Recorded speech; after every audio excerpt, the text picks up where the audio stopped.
Assalamualaikum, apa khabar semua? Okey, hari ni saya terpanggil untuk buat satu video khas untuk rakan-rakan saya di luar sana untuk bercakap mengenai tentang penuaan ya.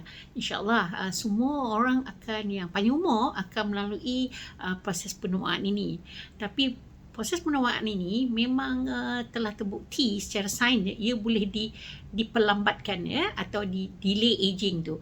InsyaAllah kita semua orang Malaysia ni yang telah berumur macam saya akan mencecah umur 60 tahun dalam masa 1 tahun lagi.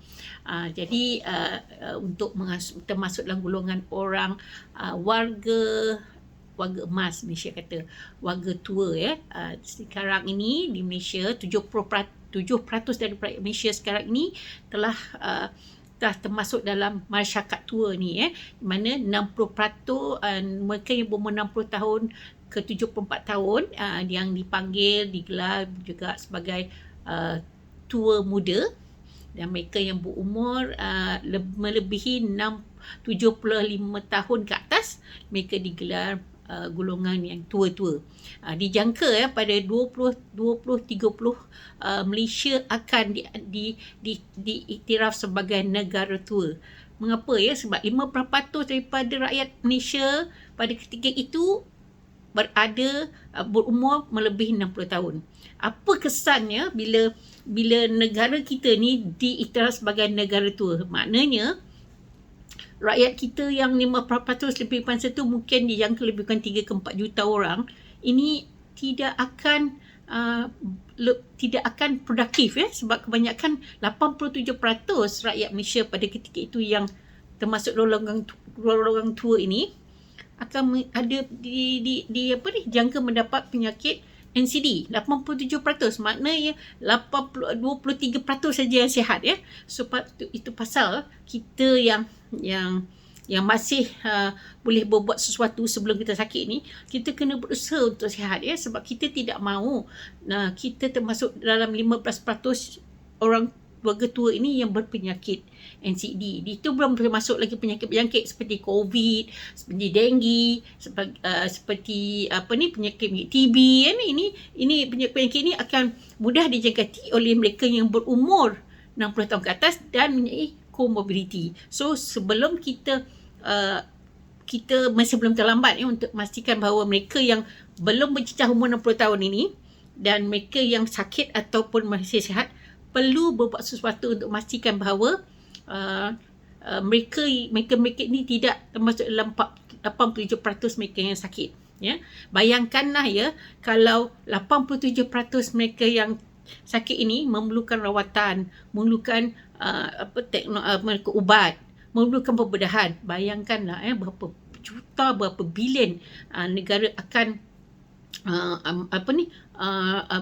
duit digunakan untuk merawat ya.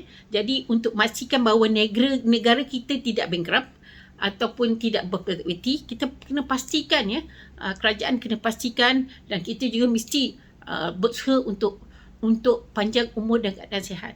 Dipanggil health and lifespan, increase longevity, di mana di Malaysia sekarang ni dan rancangan Malaysia ke-12 mungkin kerajaan telah memikirkan bagaimana untuk memastikan jangka hayat mereka yang 15% ini, lebih 3-4 juta orang ini pada tahun 2030 tidak membebankan negara, tidak membebankan keluarga dan sesiapa saja. Kalau boleh kita effort kita ni untuk sihat ni mesti bermula dari sekarang.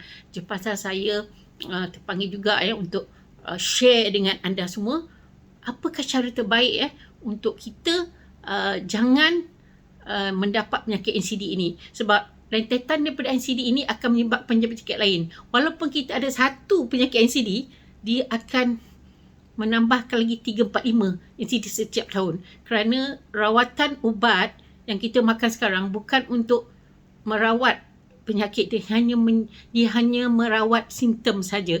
Kalau contoh darah tinggi, ubat darah tinggi, dia makan, dia kesan ni untuk reducekan dia punya pressure, bukan untuk rawat darah tinggi tu. Tapi oleh kerana itu, kita kena usaha, kita kena merawat apa yang kita sakit ini ataupun sebelum kita sakit ni daripada at cellular level.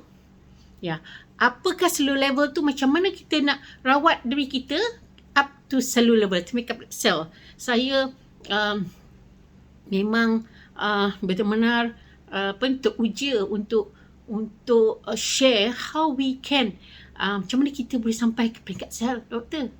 Macam mana ya? InsyaAllah pada video akan datang saya akan share dengan anda semua apakah rahsia yang terkini untuk kita merawat sel kita at cellular level. Makna kita bukan rawat peringkat peringkat kulit, peringkat rambut, peringkat exercise, tapi kita target kita sampai at cellular level, di mana bila kita sampai ke at cellular level tu, sampai DNA tu, saya akan bercakap tentang DNA, macam mana kita boleh rawat sel kita peringkat DNA, menyebabkan kita boleh reverse the aging. Ini bukan cerita dongeng, ini dah dibuktikan oleh sains macam mana kita nak rawat diri kita, cegah penyakit, tambah sihat, dan walaupun kita tua, umur kita 120 tahun, kita tidak nyanyuk, kita tidak tidak stroke. Ni jangka juga ketua pengarah Malaysia mengatakan pada tahun 2040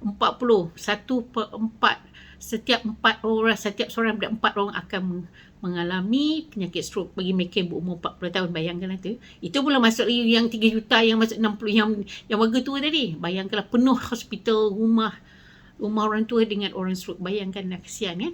Jadi kita tak nak, sebab kalau kita panjang umur, kita yang ada ilmu panjang umur, kita boleh contribute to the society. Bagi saya akan mencecah umur 60 tahun dalam masa 1 tahun yang ada 1 year ya. Jadi saya mungkin Allah panjang umur, saya akan tengok macam mana 10 tahun ya, tak lama, 20-30 macam mana keadaan masa tu. InsyaAllah pada video akan datang saya akan bercakap tentang DNA ya. Terima kasih. Assalamualaikum.